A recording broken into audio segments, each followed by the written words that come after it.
আমার মেয়ে আমাকে তার বাড়িতে সাহায্যের জন্য ডেকেছিল। যেই আমি তার বাড়িতে পৌঁছালাম, জামাই আমার আপ্যায়ন শুরু করল। একবার তো মধ্যরাতে জামাই হঠাৎ আমার ঘরে ঢুকল। আমার পাশে এসে সে আমার চাদরের উপর হাত বুলাতে বুলাতে বলল, শাশুড়িমা, আপনার মেয়ে এখন খুব ক্লান্ত। সে এখন পুরনো লাগছে। এখন কেবল আপনি আমাকে খুশি রাখতে পারবেন কি? জামাই আমাকে শ্বাস নেওয়ারও সময় দিল না। সেই রাত থেকে ভোর ৩টা বাজে পর্যন্ত অবিরাম নমস্কার বন্ধুরা, আজকের এই গল্পে আপনাদের স্বাগতম। আমার নাম রাধিকা এবং আজ আমি আপনাদের আমার ও আমার মেয়ের গল্প বলতে যাচ্ছি। তাই মন দিয়ে শুনুন। আমার মেয়েটির অফিসের কাজের জন্য বাড়ির কাজের সময় হচ্ছিল না। একদিন সে আমাকে ফোন করে বলল, মা, বাড়ির কাজে তোমার খুব দরকার। কিছুদিনের জন্য আমার কাছে আসবে? মেয়ের চিন্তায় আমি তৎক্ষণাৎ তার বাড়ি চলে গেলাম। আমাকে দেখে মেয়ের চেয়ে জামাই বেশি খুশি হলেন। তিনি আমার এত যত্নার্তি কেন করছেন তা আমি বুঝতে পারছিলাম না। কিন্তু জামাই হঠাৎ বদলে গিয়েছিলেন। আমাকে দেখে আমার মেয়ে আমাকে জড়িয়ে ধরল। তার পিছনে জামাইও আমাকে জড়িয়ে ধরলেন। এর আগে তিনি কখনো আমাকে এভাবে জড়িয়ে ধরেননি। হঠাৎ তার মধ্যে এত পরিবর্তন কিভাবে এল তা আমার বোধগম্য হচ্ছিল না। যখন জামাই আমাকে জড়িয়ে ধরলেন তখন আমি খুব লজ্জা পেলাম। আমার মেয়ে সরিতা তার স্বামীর এই আচরণে কোনো মনোযোগই দিল না। আমি মেয়ের বাড়ি পৌঁছামাত্র সে আমাকে বলল যে সে আমার হাতে বানানো তার প্রিয় সবজি খেতে চায়। এসেই আমি ফ্রেশ হয়ে মেয়ের রান্নাঘরে চলে গেলাম। সেই রাতে জামাই ও মেয়ে দুজনেই খুব আগ্রহে খাবার খেলেন। খাবার শেষ হলে সরিতা বলল, মা, আজ তোমার হাতের খাবার খেয়ে খুব ভালো লাগল। তার কথা শুনে জামাইও সমর্থন করে বললেন, আমার তো মনে হচ্ছে অনেক দিন পর পেট ভরে খেয়েছি। জামাই আমার প্রশংসা করলে সরিতা তার স্বামীর দিকে রাগের দৃষ্টিতে তাকাতে লাগল। সে বলল, সুমিত, আমার মায়ের সামনে আমার বদনাম করো না। তুমি এমন বলছ যেন আমি রোজ খাবার বানাই না। তুমি কি রোজ বাইরে মেশে খাও? তাদের দুজনের মধ্যে তর্ক শুরু হয়ে গেল। তখন আমি দুজনকে শান্ত করে বললাম, সরিতা, ছোট ছোট কথা বট করো না। জামাই তো শুধু মজা করে তোমার সামনে আমার প্রশংসা করছিলেন। যাই হোক, রোজ তো আমি এখানে থাকি না। তুমিই তোমার স্বামীর যত্ন নাও। সম্ভবত তিনি শুধু হাসিঠাট্টা করছিলেন। আমি আমার মেয়েকে এ কথা বললাম কারণ আমি জামাইকে কিছু বলতে পারছিলাম না। খাবার শেষ হলে সরিতা হাত ধুয়ে তার ঘরে চলে গেল। আমি ডাইনিং হল পরিষ্কার করতে লাগলাম। আমার সাহায্যের জন্য জামাই ছিলেন। তিনি বললেন, সরিতার তো কোনো মাথাব্যথাই নেই, মা। এতদিন পর আপনি বাড়ি এসেছেন, তবুও সে প্রথম দিন থেকেই আপনার উপর সব কাজ ছেড়ে মোবাইল নিয়ে ঘরে চলে গেছে। এটাই তো রোজকার ঘটনা। জামাইয়ের কথায় সায় দিয়ে আমি ডাইনিং টেবিল থেকে বাসন তুললাম। তখনই জামাইও আমার সাহায্যের জন্য রান্নাঘরে চলে এলেন। রান্নাঘর থেকে যাওয়ার সময় জামাই হঠাৎ আমার হাত ধরে ফেললেন। তারপর জামাই বললেন, শাশুড়িমা, সত্যি আপনার হাতে জাদু আছে। আপনার হাতের খাবার খেয়ে মন খুব প্রসন্ন হয়ে গেছে। আগামীতেও আপনার এমন বিভিন্ন রূপ দেখতে পাব। আমার না কোনো শালা আছে, না কোনো শালি। আমার শ্বশুরবাড়িতে তো আপনি একাই। এখন শালাশালি আর বোনাইয়ের হাসিঠাট্টা হোক বা শাশুড়ি মায়ের যত্ন, সব সম্পর্ক আপনাকেই পালন করতে হবে। এখন আমি আপনাকে এখানে থেকে দ্রুত যেতে দেব না। জামাইজের ভালোবাসা আমি বুঝতে পেরেছিলাম, কিন্তু এর পিছনে তার কী উদ্দেশ্য ছিল তা নিয়ে আমি বেশি গভীরভাবে ভাবিনি। এভাবে আরও কয়েকদিন কেটে গেল। মেয়ের বাড়ি আসার কয়েকদিন পরই আমি অনুভব করলাম যে তাদের দুজনের মধ্যে কিছু ঠিক নেই। টানা ৩ দিন ধরে রাতে তাদের গুঞ্জন ও জামাইজের কণ্ঠস্বর তাদের ঘর থেকে শুনতে পাচ্ছিলাম। সে কথা প্রেমের তো মোটেই ছিল না। তাদের দুজনের মধ্যে কিছু গোলমাল ছিল, তা আমি স্পষ্ট বুঝতে পারছিলাম। কারণ যেদিন থেকে আমি সেখানে এসেছি তাদের কখনো একসাথে হাসতে খেলতে দেখিনি। একদিন সন্ধ্যায় সরিতা অফিস থেকে তাড়াতাড়ি বাড়ি চলে এল। তাকে বাড়িতে দেখে আমি ২ কাপ কফি নিয়ে তার ঘরে চলে গেলাম। আমার তার সাথে কিছু কথা বলার ছিল।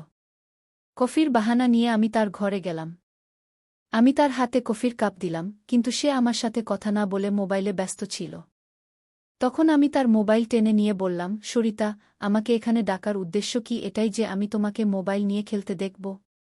আমি এসেছি, আর তুমি আমার সাথে ২ মিনিটও বসে কথা বলছ না। আচ্ছা, ২টি কথা মায়ের সাথে বল। আর যদি তোমার কথা বলার ইচ্ছা না থাকে, তাহলে আমার তোমার সাথে কথা বলার আছে। আমি তার মোবাইল কেড়ে নিতেই তার দৃষ্টি আমার দিকে ঘুরল। সে বলল, বলো মা, তোমার আমার সাথে এত জরুরি কি কথা আছে? তখন আমি তাকে বললাম, সরিতা, তুমি নিজেকে এত কুল দেখাও, তুমি কি সত্যিই তেমন? সত্যিই কি তোমার বাড়ির পরিবেশ এত কুল? আমার কথায় সরিতার মুখে একটি প্রশ্ন বা চিহ্ন ফুটে উঠল। সে বলল, মা, তুমি কি বলছ? আমি কিছু বুঝতে পারছি না। যা বলার আছে সরাসরি বলো।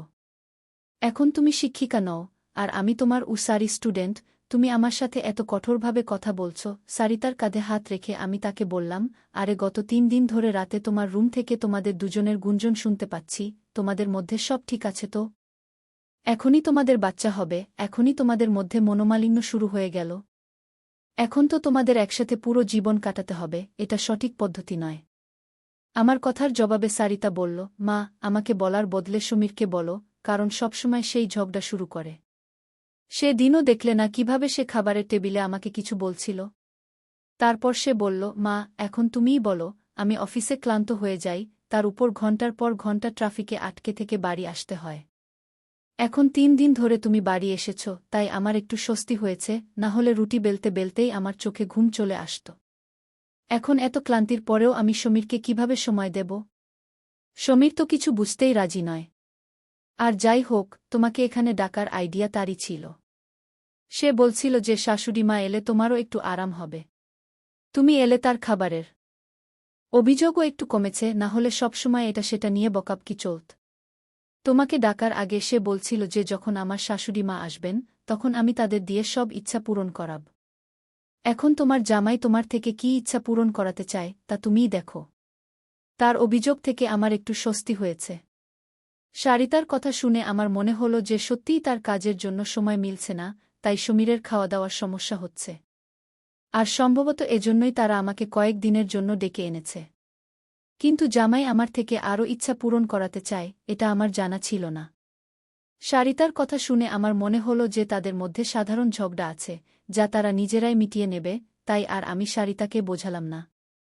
যেই আমি তার রুম থেকে বের হলাম, আমার জামাইয়ের গাড়ির আওয়াজ শুনতে পেলাম। সেদিন সমীরও তাড়াতাড়ি বাড়ি চলে এসেছিল। তাকে বাড়িতে দেখে আমি বললাম, আজ তুমি তাড়াতাড়ি চলে এসেছ, ভালো হয়েছে। আজ তোমরা দুজন বাইরে গিয়ে ডিনার করে এসো, বাড়ি আমি সামলাব। তাদের একটু বাইরে ঘুরে আসার সুযোগ হবে, তাই আমি তাদের ডিনারের জন্য বাইরে যেতে বললাম।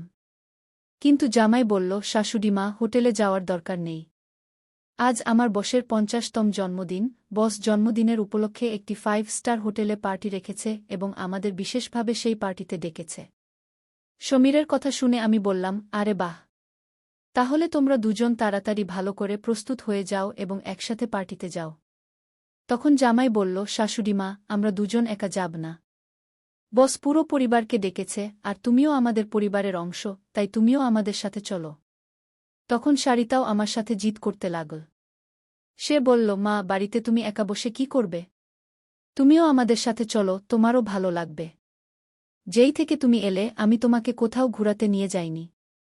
আমি ছুটি নেব, কিন্তু এখন তুমি আমাদের সাথে বাইরে চলো, অন্তত তোমার মনও একটু হালকা হবে। তাদের দুজনের এত জোরাজুরিতে আমাকেও তাদের সাথে যেতে প্রস্তুত হতে হল। আমি সবসময় কোথাও গেলে 1-2টি পার্টি ওয়ার কাপড় সাথে রাখতাম। এবারও আমি গোলাপি রঙের নেটওয়ালা শাড়ি সাথে রেখেছিলাম। আমি সেই শাড়ি পরেই ভালো করে প্রস্তুত হয়ে রুম থেকে বের হলাম। যেই আমি বাইরে এলাম, জামাই আমাকে একটানা দেখতে লাগল। সে আমাকে উপর থেকে নিচ পর্যন্ত দেখতে লাগল। সে বলল, আজ আপনাকে শাশুড়ি মা বলতে আমার লজ্জা করছে, কারণ আপনি কোনোভাবেই বয়স্ক দেখাচ্ছেন না। আজ তো আপনি কোনো হিরোইন থেকে কম দেখাচ্ছেন না। জামাইজের কথায় হাসতে হাসতে আমি বাইরে গাড়ির কাছে চলে গেলাম। কিছুক্ষণ পরে বাড়ি লক করে মেয়ে এবং জামাইও বাইরে চলে এল। জামাই আমার প্রশংসা করছিল, কিন্তু সারিতার মনোযোগ সেদিকে ছিল না। কিন্তু যেই আমরা পার্টিতে গেলাম এবং জামাইয়ের বস আমাদের কাছে এল, তিনি আমাকে দেখে সমীরকে বললেন, সমীর, তোমার সালি তো খুব সুন্দর। এতে সমীর কিছু বলার আগেই সারিতা বলল, বস, এটা সমীরের সালি নয়, এটা তো মা, এটা সমীরের শাশুড়ি। আমাদের সম্পর্ক শুনে বস চমকে গেলেন। তিনি বললেন, আপনার সৌন্দর্য এবং যৌবন দেখে একেবারেই মনে হয় না যে আপনি এখন শাশুড়ি মা হতে পারেন। বস তার ভুল স্বীকার করে আমার কাছে ক্ষমা চাইলেন এবং সেখান থেকে চলে গেলেন। বস চলে যেতেই জামাই আমার প্রশংসা করতে লাগল।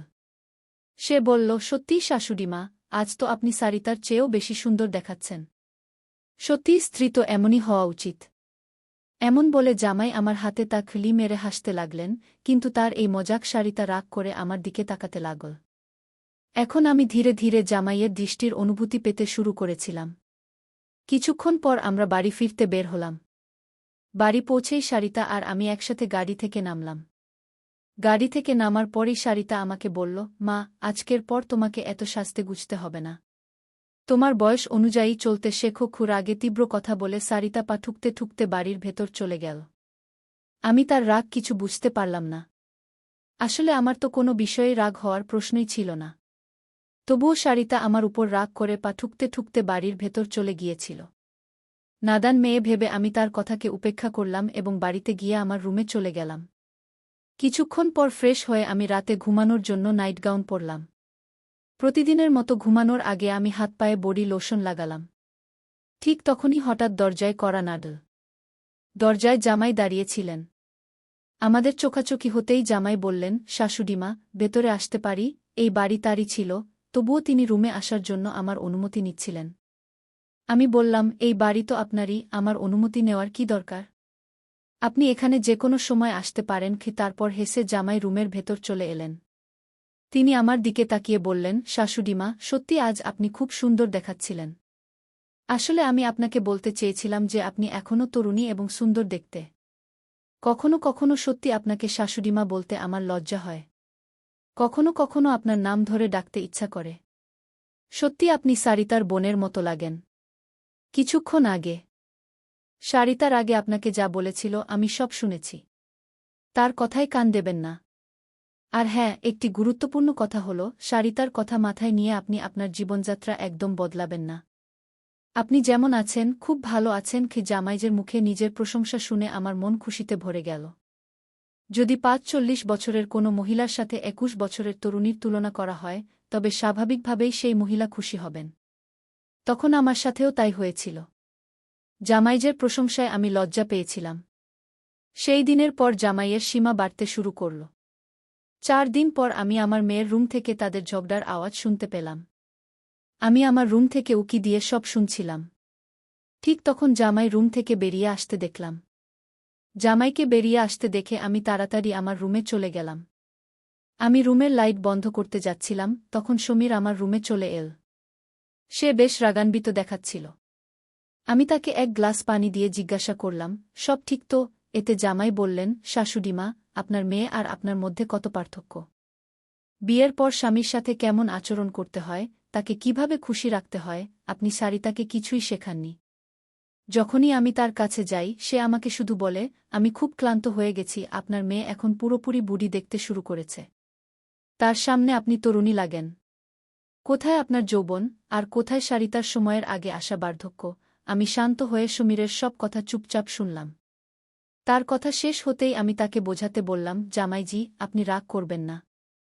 সারিতা তার অফিসের কাজে পুরোপুরি ক্লান্ত হয়ে যায়, তাই সে একটু বিরক্ত হয়েছে। কয়েকদিন আপনারা দুজনে বাইরে ঘুরতে যান, সব ঠিক হয়ে যাবে। কাজের ভিড়ে নিজের জন্য সময় বের করা জরুরি। এতে জামাই বললেন, আমি তো সব করতে প্রস্তুত, কিন্তু আপনার মেয়ের অফিস থেকে ছুটি নেওয়ার ইচ্ছা থাকতে হবে, তবেই আমি তার সাথে কোথাও যেতে পারব। আমি আবার জামাইকে বোঝালাম এবং তার হাতে পানির গ্লাস দিলাম। জামাইয়ের সাথে কথা বলতে বলতে অজান্তেই আমার হাত তার পায়ের উপর পড়ে গেল। হঠাৎ জামাই তার পায়ের উপর রাখা আমার হাত তার হাত দিয়ে ধরে ফেল এবং আমার হাত থেকে গ্লাসটি একপাশে রেখে অন্য হাত দিয়ে আমার মুখ থেকে চুল সরিয়ে বললেন, শাশুড়িমা, আপনি সত্যিই খুব সুন্দর। আপনাকে দেখে সারিতাকে দেখার ইচ্ছাই হয় না। কোথায় আপনার মুখের উজ্জ্বলতা, আর কোথায় সারিতার বলিরেখা? জামাই আমার সামনে আমার মেয়ের নিন্দা করছিলেন। আমি তাকে বললাম, আপনি আমার সৌন্দর্যের প্রশংসা করছেন, এর জন্য ধন্যবাদ। কিন্তু যে মেয়ের সম্পর্কে আপনি খারাপ বলছেন, সে আমার মেয়ে, এটা ভুলবেন না। জামাই বললেন, শাশুড়িমা, আমি কিছু ভুল বলছি না, যা সত্য তাই বলছি। এখন সারিতা বুড়ি দেখতে শুরু করেছে, আমি কি করব? আপনার সামনে সে সত্যিই ফিকে পড়ে। আপনার সৌন্দর্য অত্যন্ত মোহনীয়। বলতে বলতে জামাইয়ের দৃষ্টি আমার উপর আটকে গিয়েছিল। তখন আমি তাকে বললাম, এখন অনেক রাত হয়ে গেছে, আপনাকে গিয়ে ঘুমোতে হবে। না হলে সারিতা এলে সে আরও রাগ করবে। আমি যেভাবে পারে আমার ঘর থেকে জামাইকে বের করে দিলাম, না হলে সে সারারাত আমার ঘরেই বসে থাকত। যাই হোক, সমীর আমার যে প্রশংসা করেছিল তা আমার খুব ভাল লেগেছিল। পরের দিন সন্ধ্যায় যখন জামাই অফিস থেকে বাড়ি ফিরল, তখন সে বলল, শাশুড়িমা, কাল আমার জন্য 2টি টিফিন প্যাক করে দেবেন এবং তা ভালো করে ভরে। যেদিন থেকে আপনি আমার টিফিন বানাচ্ছেন অফিসে আমার ক্রেডিট অনেক বেড়ে গেছে। আমার বন্ধুরা প্রতিদিন আমার টিফিনের প্রশংসা করে, আর আজ তো আমার বসও আমার প্রশংসা করল।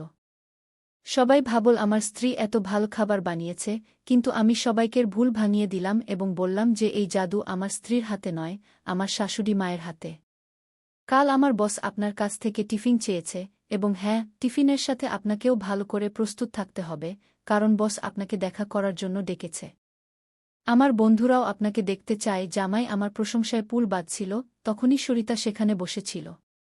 কথা বলে সমীর ডাইনিং হল থেকে বেরিয়ে গেল। আমিও রান্নাঘরে রাতের খাবার বানাতে যাচ্ছিলাম, তখন সরিতা বলল, মা, তোমাকে জামাইয়ের সামনে বেশি কুল বানানোর চেষ্টা করা উচিত নয়। আমি তোমাকে সেই দিনই বুঝিয়েছিলাম যে তোমাকে তোমার বয়স অনুযায়ী থাকা উচিত। এখন না তুমি চাকরি কর, না বাবা আছে, তাহলে তোমাকে এইসব নখরার কি দরকার? কাল তুমি সমীরের অফিসে যাচ্ছ, একদম সাধারণ ও সহজভাবে যাও। তোমার এই টপ টিপ থাকা আমার একদম ভাল লাগে না। আমার নিজের মেয়ে আমার উপর হুকুম চালাতে শুরু করেছিল। তখন আমার সরিতার কথায় খুব রাগ হল। আমি তাকে বললাম, সরিতা, সেই দিন আমি তোমাকে বাচ্চা ভেবে কোনো উত্তর দিইনি, কিন্তু এখন তোমার হিম্মত বাড়ছে। মনে রেখো, আমি তোমার মা, এটা ভুলো না। আমার সাথে কথা বলার সময় তোমার জবানের খেয়াল রাখো। একটা কথা তো তোমাকেও ভালো করে জানা যে আমার সবসময় টপ টিপ থাকার অভ্যাস। আমি আমার অভ্যাস কারও বলতে পরিবর্তন করব না। মানুষ যত ভালো থাকে তত ফ্রেশ দেখায়, এটাই আমার বিশ্বাস। তুমি যা বলো, আমি আমার রহন সহন পরিবর্তন করব না। যদি কাউকে পরিবর্তন করতে হয়, তুমি নিজেকে পরিবর্তন করো, তোমার চিটচিটের স্বভাব পরিবর্তন করো। কখনো কখনো তো আমার মনে হয় তুমি আমার মেয়ে কি না। সেই দিন প্রথমবার আমি আমার মেয়ের সাথে এত রাগ করে কথা বলছিলাম। এর আগে সরিতা কখনো আমার সাথে এতকটু শব্দে কথা বলেনি। তাই তার উপর রাগ করে আমি রান্নাঘরে চলে গেলাম। সেই রাতে খাবার সময়ও আমি কারো সাথে কথা বলিনি। পরের দিন দুপুর 1টার পরে আমার জামাইয়ের ফোন এল, তখন আমি প্রস্তুত হয়ে তার অফিসে যাওয়ার জন্য বের হলাম। সন্ধ্যায় আমি এবং সমীর একসাথে বাড়ি ফিরলাম। আমাকে এবং সমীরকে একসাথে দেখে সরিতা আরও বেশি রেগে গেল। এখন আমার তার রাগে কোনো ফার্ক পড়ল না।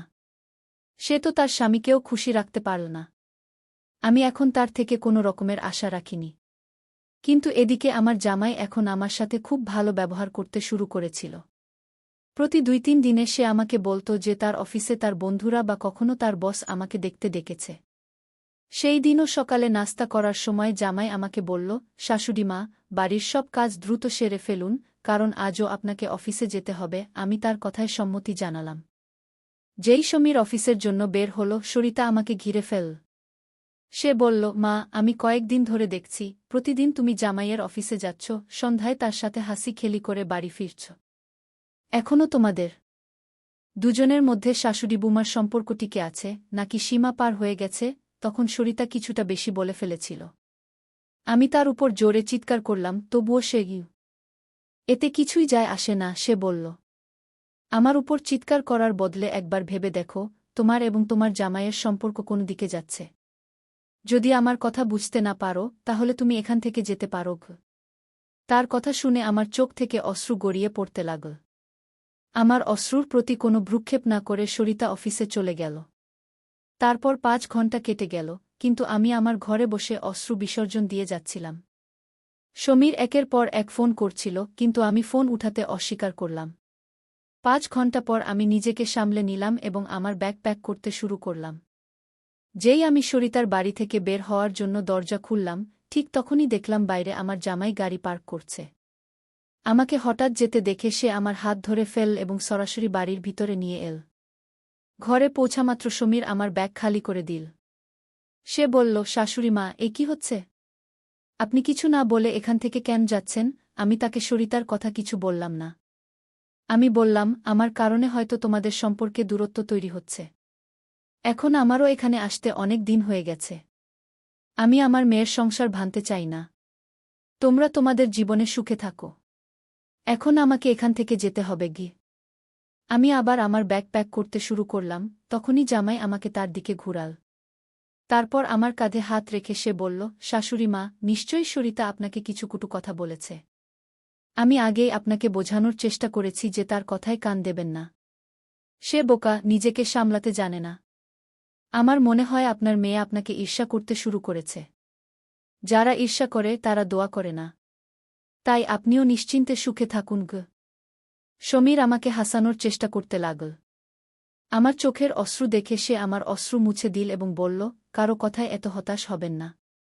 আমি আপনার সাথে আছি কি তার কথায় এক অন্যরকম ভালোবাসা ছিল।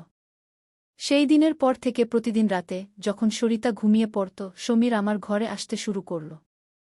এখন তার আমার ঘরে আসা আমাকে আর বিরক্ত করত না, কারণ আমাদের সম্পর্ক এক নতুন মোড় নিতে শুরু করেছিল। একসময় মনে হল যদি সরিতা এসব জানতে পারে। তাই আমি সমীরের সামনে এই প্রশ্ন রাখলাম। আমি বললাম, সমীর, তুমি প্রতিদিন রাতে সরিতার চোখ এড়িয়ে আমার ঘরে আসো। কিন্তু তুমি কি নিশ্চিত যে সে গভীর ঘুমে আছে? যদি তোমার অসাবধানতায় সরিতা হঠাৎ আমার ঘরে চলে আসে এবং এসব দেখে ফেলে, তাহলে কি হবে? এতে সমীর বলল, শাশুড়ি মা, একদিন আমাদের এই পরিস্থিতির মুখোমুখি হতে হবেই। যে কাজ আমার স্ত্রীর করা উচিত ছিল তা আপনি করেছেন। এতে আপনার কি দোষ? তাকে সময় থাকতে সব বুঝে নেওয়া উচিত ছিল। এখন সময় তার হাত থেকে বেরিয়ে গেছে। আপনি বেশি চিন্তা করবেন না, নইলে আপনার মুখেও বলিরেখা পড়তে শুরু করবে। শুধু সরিতার সামনে এই সম্পর্ক স্বীকার করার সাহস রাখুন গো। আমরা দুজন কথা বলছিলাম, এমন সময় হঠাৎ সরিতা ঘরে চলে এল। আমি তার নাম নিতে যাচ্ছিলাম, আর সে সেখানে উপস্থিত হয়ে গেল। আমরা দুজন, শাশুড়ি ও জামাই, একে অপরের দিকে তাকিয়ে রইলাম।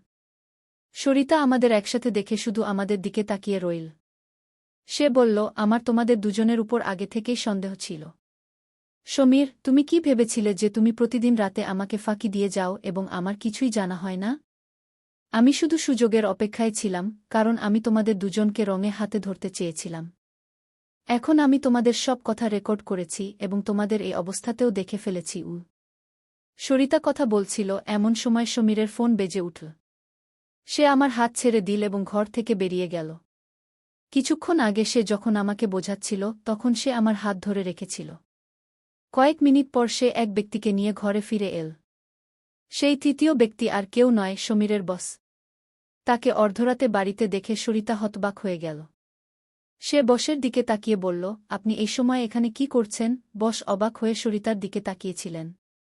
তখন সরিতা বলল, আপনি এখানে কেন এসেছেন তা আমি জানি না। কিন্তু এখন আমার কাছে একজন সাক্ষী আছে। সে বসের সামনে আমার এবং আমার জামাইয়ের সম্পর্ক নিয়ে বাজে কথা বলতে শুরু করল। তখন সমীরের বস, অর্থাৎ রঘুবীরজি, সরিতার দিকে তাকিয়ে বললেন, সরিতা, তুমি একই বাজে কথা বলছ? তুমি জানো তুমি তোমার মা এবং তোমার স্বামী সম্পর্কে কি বলছ? এখন তো সরিতা আরও বেশি বাজে কথা বলতে শুরু করল। তখন সমীর তার উপর চিৎকার করে বলল, আমি এতক্ষণ সব শুনছিলাম। আমি জানতাম তুমি বুদ্ধিমান নও, তাই আমি তোমাকে কিছু বলিনি। কিন্তু এখন তুমি বসের সামনে কিছু বাজে কথা বলতে শুরু করেছ। হয়তো এখন তোমাকে সত্য বলার সময় এসে গেছে গি। আমি সমীরকে শান্ত থাকতে বললাম, কিন্তু সে আমার একটি কথাও শুনল না। সে বলল, মা, আর কতদিন আপনি এসব কথা লুকিয়ে রাখবেন? এভাবে মন কষ্ট করে জীবন সুখময় করা যায় না। যদি বাঁচতে হয় তবে খোলা মনে বাঁচুন। আপনার কাউকে ভয় পাওয়ার কোনো প্রয়োজন নেই, কারণ আপনি কোনো অপরাধ করেননি গিয়ে। সমীর সরিতাকে বলল, সরিতা, গত কয়েকদিন ধরে আমি এই ঘরে আসছি, এটা সত্য। কিন্তু আমি এই ঘরে যে কারণে আসছিলাম তা তুমি যা ভাবছ তা নয়। এর আসল কারণ সম্পূর্ণ আলাদা। আমি এখানে আসতাম যাতে আমার বসকে তোমার মায়ের ঘরে নিরাপদে রেখে যেতে পারি। আমি তোমার মায়ের সাথে নয়, বরং আমার বসই সেখানে ছিলেন। যেদিন আমরা বসের জন্মদিনের পার্টিতে গিয়েছিলাম, সেই রাতে যখন আমরা পার্টি থেকে বাড়ি ফিরছিলাম, তখন আমি তোমার মাকে তার ঘরে কাঁদতে দেখেছিলাম। সেই রাতেই বস আমার কাছ থেকে তোমার মায়ের ফোন নম্বর নিয়েছিলেন।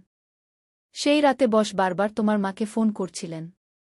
যখন আমি হঠাৎ তোমার মায়ের ঘরে গেলাম, তখন আমি তার ফোনে বসের অনেক মিসড কল দেখলাম।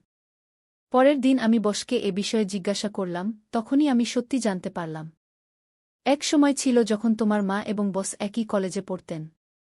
শুধু তাই নয়, তাদের মধ্যে ভালোবাসাও ছিল।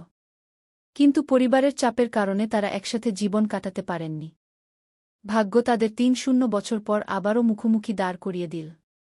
তোমার মা কিছু বলতে প্রস্তুত ছিলেন না, কিন্তু বসের কারণে আমি তাদের সম্পর্কের কথা জানতে পারলাম। এরপর আমি মাঝে মাঝে বন্ধুদের সাথে দেখা করার জন্য বের হতাম, যাতে তোমার মা এবং বসের সাক্ষাৎ করতে পারি। ধীরে ধীরে আমি তোমার মায়ের মুখে হাসি দেখলাম। সে আবার নতুন করে জীবনের সুর খুঁজে পেয়েছে।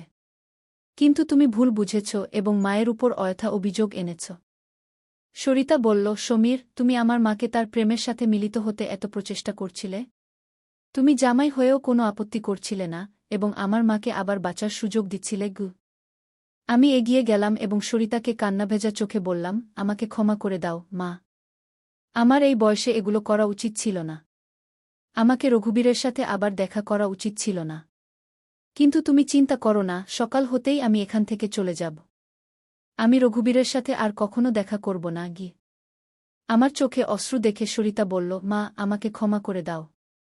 আমি তোমাকে বুঝতেই পারিনি। আমি কখনো তোমার একাকিত্ব অনুভব করিনি। এখন সেই সময় চলে গেছে, কিন্তু যদি তুমি আমার জন্য বাঁচতে পারো, তবে আমি কেন তোমার সুখে শরিক হতে পারব না? তোমার সময়ে দাদা তোমার বিয়ে ঠিক করে দিয়েছিলেন, কিন্তু এখন আমি তাদের পদাঙ্ক অনুসরণ করব না। আমি তোমাকে এবং বসকে তোমাদের ভবিষ্যৎ জীবনের জন্য অনেক শুভকামনা জানাই। বস আমার বাবা হিসেবে শিক্ষিত। মেয়ের সম্মতি শুনে আমার চোখে অশ্রু এসে গেল। রঘুবীরও আমার মতোই তার জীবনে একা ছিলেন। পরের 3 দিনের মধ্যে আমার এবং রঘুবীরের রেজিস্টার্ড বিয়ে হয়ে গেল আমার মেয়ে এবং জামাইয়ের উপস্থিতিতে। সম্ভবত এটাই প্রথম ঘটনা যখন একটি মেয়ে তার মায়ের বিদায় দিল। আমার বিদায়ের সময় আমি সরিতাকে একটি শিক্ষা দিলাম। আমি তাকে বললাম, সরিতা, টাকা সব কিছু নয়। তাই সবসময় টাকার পিছু ছুটতে ছুটতে পরিবারের দিকেও নজর দিতে হবে। দায়িত্ব থেকে পালিয়ে গিয়ে না জীবন পূর্ণ হয়, না সুখ মেলে। এখন সময় এসেছে তুমি তোমার দায়িত্বগুলোর দিকে নজর দাও।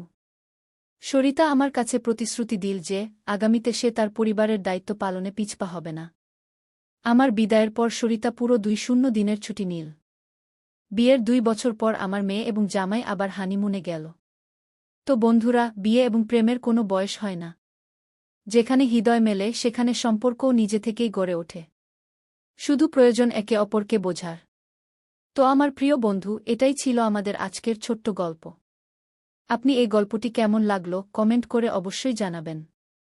যদি আপনি এরকম আরও ইন্টারেস্টিং এবং রোমান্টিক গল্প শুনতে চান, তবে চ্যানেলটি সাবস্ক্রাইব করুন এবং বেল আইকন অন করে রাখুন, যাতে আপনি আমার আসন্ন নতুন ভিডিওগুলি পেতে পারেন। তথ্য তাৎক্ষণিকভাবে পাওয়া যাবে। আমরা আগামীকাল আবার দেখা করব একটি নতুন গল্প নিয়ে। ধন্যবাদ।